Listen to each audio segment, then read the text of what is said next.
Después mi viejo de repente se encontró con una situación donde tuvo que llevar adelante una empresa que la verdad que la llevó de primera. Y siendo muy joven también. Siendo muy chico. Yo siempre cuando tuve la edad de él, a los 20 cortos, decía, no me imagino, sería imposible poder gestionar o llevar adelante la empresa.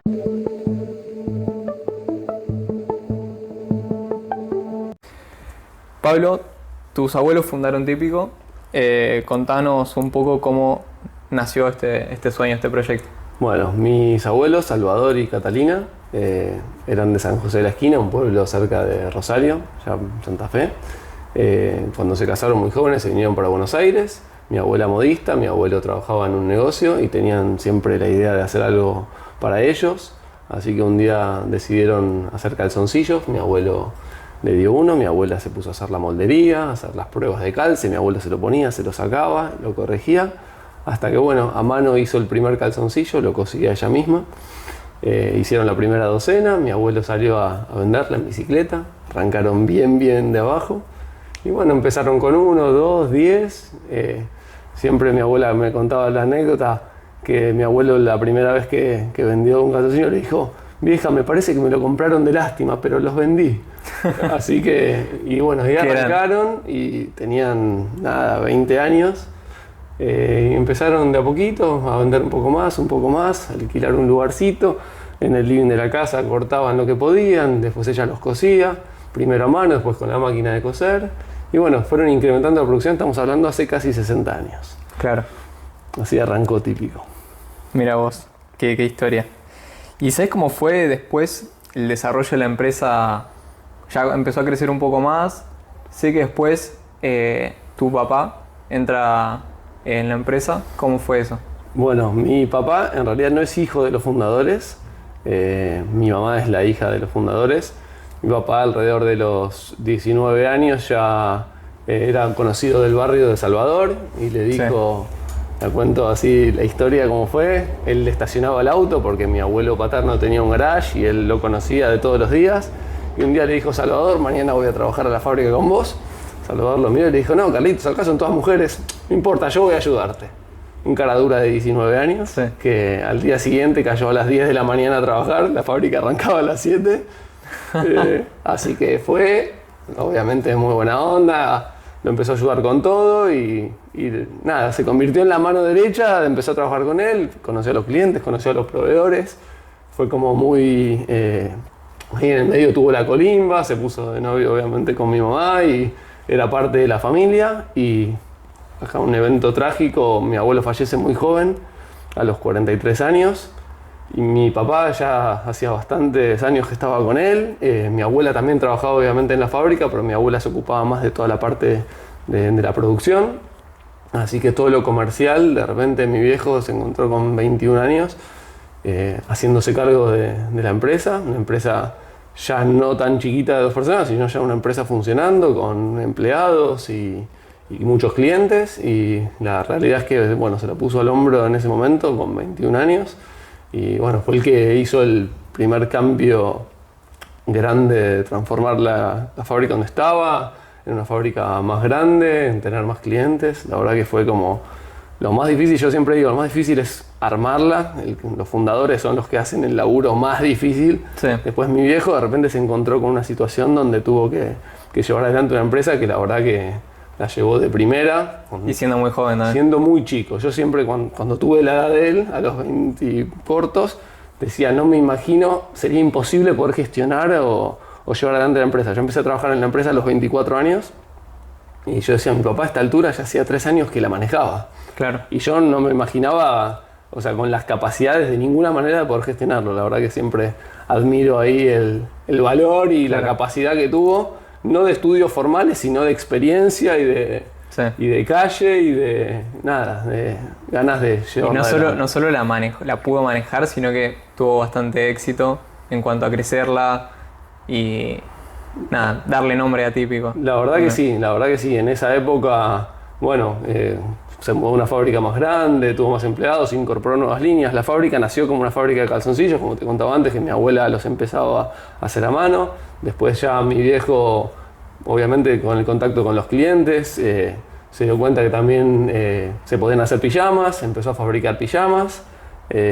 Nada, y la fábrica fue creciendo en líneas y en cantidad de artículos y siempre, desde el día, bueno, después yo empecé varios años después, pero mi viejo siempre me dijo, lo importante es estar cerca de los clientes para ver qué es lo que se necesita. Y la realidad es que esa fue una de las primeras enseñanzas que me dio, de atender a clientes. A los clientes hay que escucharlos y a partir de ahí desarrollamos nuevas líneas, incorporamos más adelante camisetas, batas, pantuflas. O sea, es como que Claro. siempre partiendo de escuchar y de ver qué es lo que uno puede hacer. Y al tener una empresa chica, con 20 personas, o sea, tenemos mucha flexibilidad. Claro. Y la realidad es que sí, podemos partir de ahí para poder hacer cambios que realmente son significativos. Buenísimo.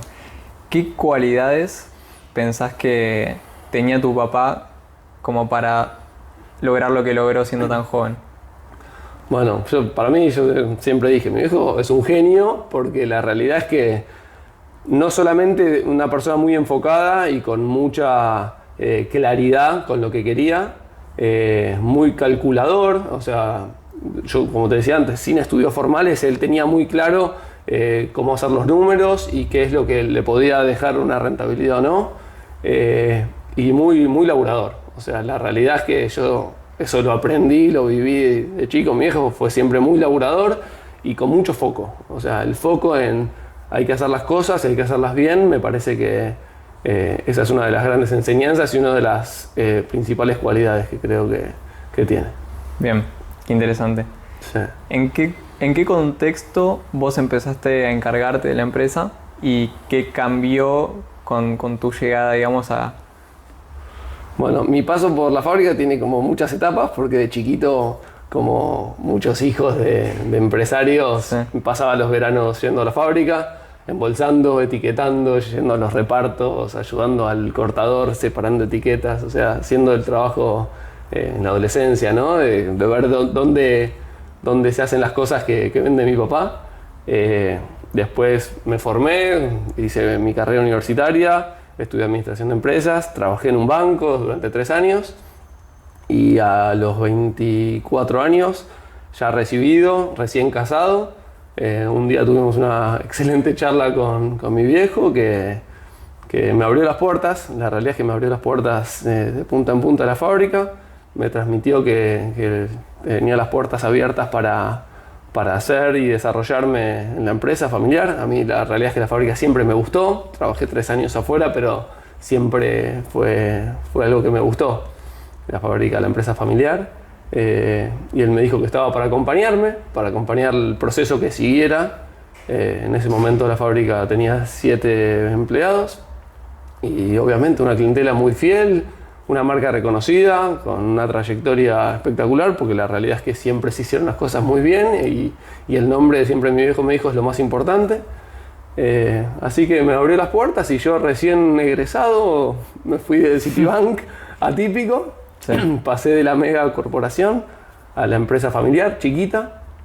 Siempre cuento la anécdota a mis amigos, que cuando llegué le pregunté cuál era el presupuesto de marketing. Y no te puedo decir la respuesta porque no va a quedar bien, pero ¿sabes a dónde me mandó? Y me dijo, flaco, acá lo único que importa es salir a la calle, vender y hacer las cosas bien. Claro. Como que me bajó de un andazo de nada. De repente yo me manejaba con presupuestos que en una empresa familiar, chica, ¿no? El concepto era diferente, no había un sistema, había muy poca información. Estaba todo en la cabeza de él. Claro. Todo estaba en la cabeza de él. Lo que se iba a fabricar, lo que se iba a vender, lo que se iba a comprar. Había algunos cuadernos con información. Yo me volvía loco. No podía creer que no había un Excel con todo lo que necesitaba para poder gestionar. Uno está acostumbrado en la formación que te dan a que tenés que contar con información para tomar mejores decisiones. Claro. Cosa que hizo que después, bueno, desde el día 1 empecé a cargar toda la información de todo, de clientes, de ventas, de productos, de nada. Y a partir de ahí empecé a tener estadísticas, a ver qué líneas funcionan, qué líneas no, cuánto invertimos en una cosa, en otra, cosas que antes se hacían todas esas cosas solamente en la cabeza de mi papá. Claro. Entonces, sí funcionaban y sin embargo vos cuando llegaste dijiste, bueno, lo cambiamos, aportaste esa nueva mirada. Yo lo que siempre pensaba era que esto ya funciona. Yo estoy agarrando algo que ya funciona muy bien, no algo que no funciona que lo tengo que arreglar. Entonces, con mi capacidad, mi conocimiento, mi preparación, vamos a formalizar un poco los procesos, vamos a tratar de profesionalizar la forma como se hacen las cosas. Claro. Entonces, a partir de ahí, obviamente, siempre tenía el complemento de una persona con mucha capacidad que me decía por acá sí, por acá no. Claro. Yo siempre lo que decía era, yo hacía, mi viejo a todo me decía que sí y me iba orientando. Entonces, Claro.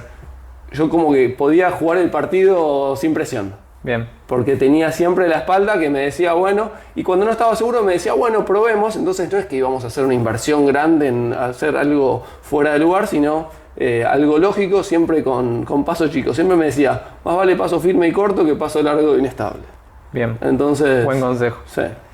Y más adelante, eso bueno, fue un poco más cuando iniciaste, pero más adelante empezaron a importar. ¿Cómo fue eso? Bueno, ahí el tema de la importación tiene como dos etapas en la fábrica. En los 90, gran década de problemas en Argentina, donde la industria nacional se hizo pelota. Mi viejo, para subsistir, importó. Bien. Él también me contaba que primero empezó yendo a Centroamérica, después fue a Estados Unidos y después terminó yendo a China. Se iba con mi mamá a China, agarraban un traductor, un representante y trajo mercadería para poder compensar lo que se perdía con la fábrica. Él me decía que pudo subsistir la fábrica en los 90 gracias a la importación. Claro. Porque con la mercadería nacional se perdía plata. Claro. Fue una época difícil. Después, cuando yo empecé a trabajar en la fábrica, fue en el año 2003, no se estaba importando prácticamente nada, ya era todo industria nacional, y en el 2007, más o menos 2008, surgió la posibilidad de volver a importar, así que chequeamos cómo eran las situaciones, nos fuimos a China, nos tomamos un avión, nos fuimos a una feria muy importante que hay en Guangzhou, una feria que es como que te diga ir a la rural por 10. Sí. Un lugar que no podés creer la cantidad de gente y de stands y de... Sí. Una locura. Conocimos algunas fábricas, nos contactamos con algunas personas, bueno, y como que retomamos ese proceso. Siempre decimos que la importación es un complemento de lo que nosotros hacemos acá. Nosotros hacemos 150 artículos e importamos 5. Claro. O sea, la realidad es que nosotros somos importadores como complemento de la industria. de lo que somos nosotros. Somos fabricantes de ropa. Bien. De ropa argentina. Qué valioso cómo tu papá supo adaptarse a ese contexto que tenía y en lugar de poner excusas y decir, bueno, esto me está ganando la situación, fue y encontró la manera. Como que si no encontraba el camino, lo hacía el camino. Sí, totalmente. Esa es de las cosas que uno admira, que siempre le buscó la vuelta. Claro. Si no va por acá, vamos por allá. Y si esto no funciona y hay que reconvertirse, lo vivimos nosotros en la fábrica constantemente. La fábrica era una fábrica de calzoncillos de tela plana, que son los calzoncillos de tela tipo de camisa, Sí. que se hacía eso y solo eso. Durante décadas se hicieron solo calzoncillos y hoy los calzoncillos no llegan a ser el 10% de la fabricación de la empresa. Claro. Después se incorporaron los pijamas, como te decía, después se incorporaron los boxers, que al principio no se hacían, después se incorporaron los slips, después se incorporaron las camisetas, y de repente las camisetas funcionaron muy bien, fueron ganando posicionamiento en nuestra fabricación, en la penetración de mercado.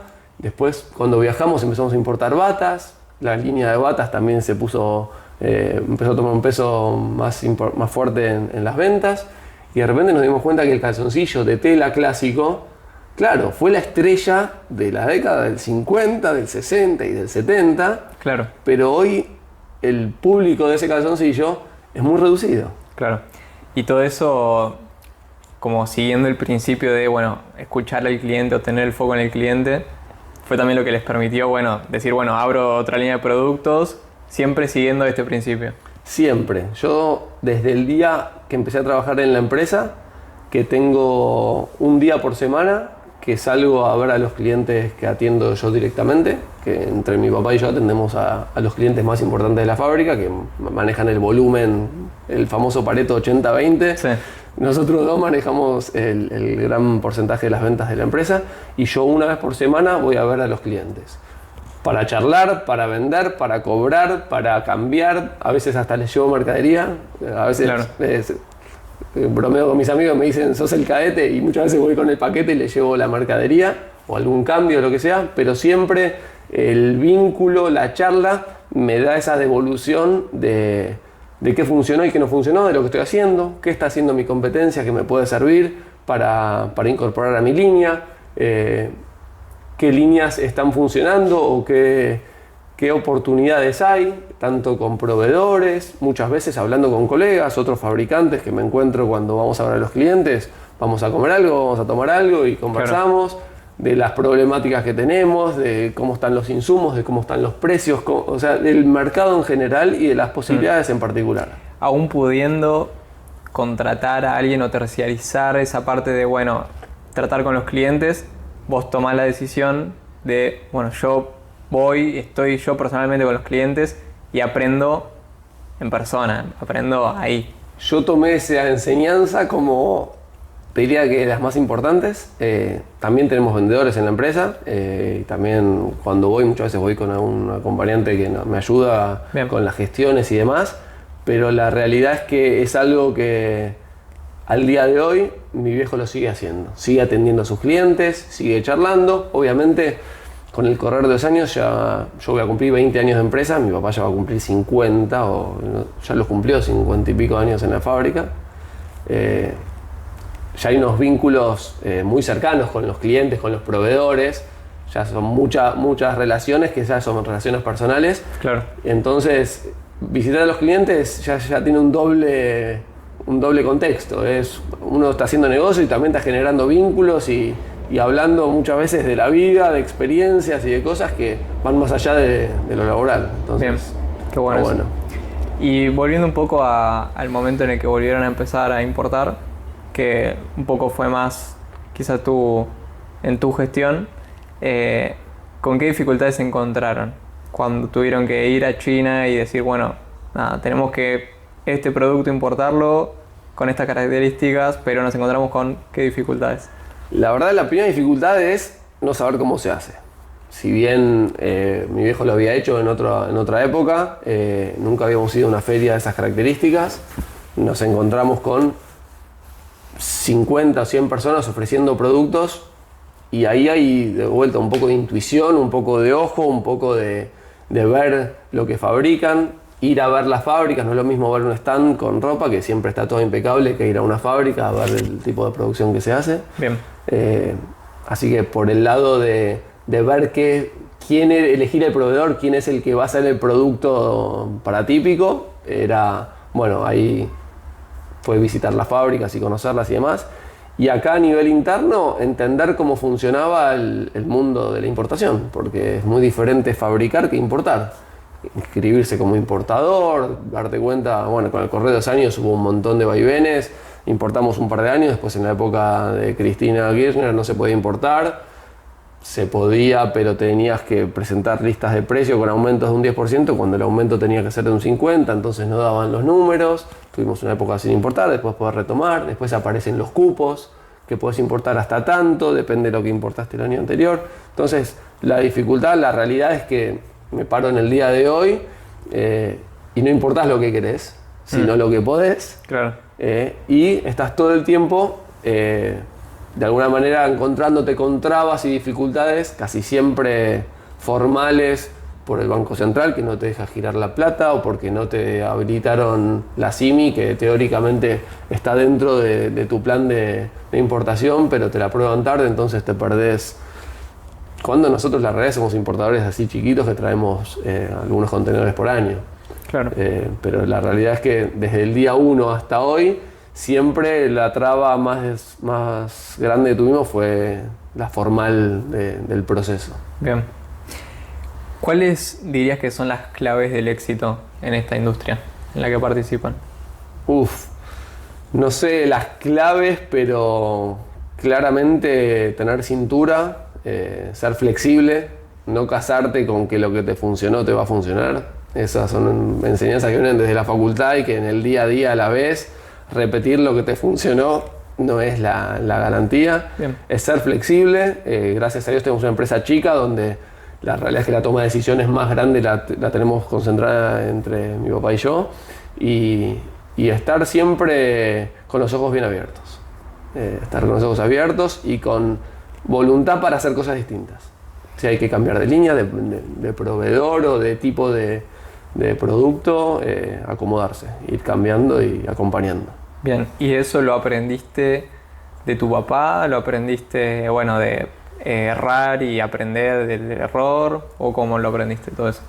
La realidad es que es un tema de tiempo, como vas viviendo éxitos y fracasos, gracias a Dios fueron más grandes los éxitos que los fracasos, pero también hemos tenido algunas líneas de negocios que no funcionaron, hemos hecho algunas cosas que no fueron lo que esperábamos y la realidad es que sí, la experiencia es un tema de correr de los años. Yo siempre digo, los primeros años uno está experimentando todo el tiempo y después ya contás, por eso yo siempre digo que experimentaba yo estaba experimentando cosas nuevas, pero con la experiencia de mi papá. Claro. Él ya sabía que la Argentina es así, que hay vaivenes, que hay momentos donde hay que poner foco más en la producción, momentos más en tener cuidado con la parte financiera. Y la realidad es que con el correr del tiempo uno va dándose cuenta dónde pueden surgir los errores y dónde hacer apuestas por ahí más grandes y más chicas. Bien, muy interesante. ¿Qué tan importante, con respecto a esto de aprender de los fracasos, qué tan importante es tener esa mentalidad de, bueno, estoy atento, estoy consciente de, che, hay algo que seguramente estoy haciendo mal, o hay algo que estoy omitiendo, o hay algo que puedo estar haciendo mejor? En el día a día uno quizás está como, bueno, con las tareas de siempre, pero qué tan importante es tener esa visión de pararte un poco por fuera y decir, acá hay algo que mejorar o acá hay algo que estoy haciendo mal. Es fundamental, poder separarse un poco de la operación y del día a día es fundamental, es difícil, es una de las cosas más difíciles, pero nosotros con los viajes, por ejemplo, a China, era siempre nuestro lugar, nuestro espacio de poder evaluar a la empresa desde afuera. Porque claro, cuando uno llegás a las 8 de la mañana a laburar y te vas a las 6 de la tarde con la cabeza a 200 y te llaman los clientes y haces las compras y tenés problemas o cosas que gestionar con el personal, la realidad es que es difícil pensar estratégicamente en el día a día. Claro. Y la realidad es que el negocio no se piensa en el día a día, se piensa desde afuera. Muchas veces, yo siempre digo, nuestros almuerzos con mi viejo no son almuerzos para llenar la panza, sí, son almuerzos de laburo casi siempre, porque son los momentos donde uno está afuera. Claro. Entonces no te están llamando, podés pensar, podés charlar, hay veces que nos vamos a almorzar y estamos 3 horas. Bien. Porque por ahí surgió un tema y tenemos que resolver ese tema o cranearlo, pensar para dónde vamos. Eso nos ayudaron en general los viajes. Ahora hace un par de años con la pandemia no se puede viajar, pero siempre es bueno poder mirar el negocio desde afuera. Yo creo que ahí está la clave de ver el rumbo, porque en el día a día vos gestionás. Pero una cosa es gestionar y otra cosa es dirigir. Claro. ¿Y hay algo de lo que te arrepientas en el negocio? ¿Tanto de hacer algo y arrepentirte o de no hacer algo? Sí, en realidad me arrepiento de no haber tomado medidas por ahí de seguridad que en su momento tenía que haber tomado. Tuve episodios desagradables con personal en un momento, por confiado, por ser confianzudo y pensar que todo va bien porque la gente trabaja conmigo, nos llevamos bien. Ahí sí me di cuenta con el correr de los años que tenía que pensarlo más como empresa y no tan personal. De eso sí me arrepiento porque me pegué el golpe. Como siempre, cuando uno se la pega contra la pared es cuando aprende. Claro. Yo creo que ahí estuvo por ahí el momento donde más afectados estuvimos como empresa, porque es cuando te sentís tocado, dolido con cosas más personales. Pero después, nada, yo creo que el resto no, uno se va acomodando y va armando el tipo de empresa que uno es, de alguna manera. Yo creo que la empresa habla mucho de uno, de mi viejo, como de mis abuelos en su momento, de mi papá y de nosotros como familia. Claro. No hay tantos arrepentimientos, sino más, bueno, cosas que llevaron a aprendizajes. Yo creo que sí. Bien. Yo creo que sí. Qué bueno. ¿Qué significa típico para vos? Para mí típico es Es la historia de mi familia, por un lado. Yo sigo yendo a almorzar todas las semanas con mi abuela, con la fundadora de Típico. Es la historia de mi familia, es un poco mi infancia, es mi vida laboral. Y la realidad es que es la empresa que me deja disfrutar de mi profesión y de mi vida, porque la verdad es que es una linda experiencia que me dio siempre. La verdad, Típico es una empresa familiar y nada, el vínculo que tengo con mi viejo no es gracias a Típico, pero se fortaleció mucho laburando juntos y todo lo que conseguí a nivel personal, gracias al esfuerzo, al sacrificio y al trabajo, fue mucho por Típico, así que... Qué lindo. Sí. Y bueno, para terminar, ¿qué consejo le darías a aquellos que quieren tener éxito en sus negocios, empresas, fábricas? ¿Qué les podrías decir? ¿Qué consejo les podrías dar? Yo creo que el principal consejo es que hay que capacitarse,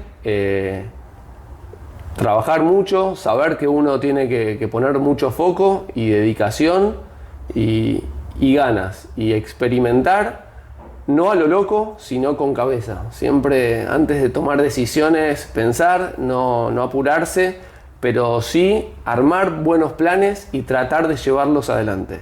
Yo creo que la planificación es importante y el enfoque. Bien. Las ganas y el enfoque. Y si te gusta mucho algo y lo vas a hacer, lo vas a ir mejorando para que funcione. Yo creo que ese es el mejor consejo, es ese, ponerle foco y ganas y corazón a lo que uno quiere hacer.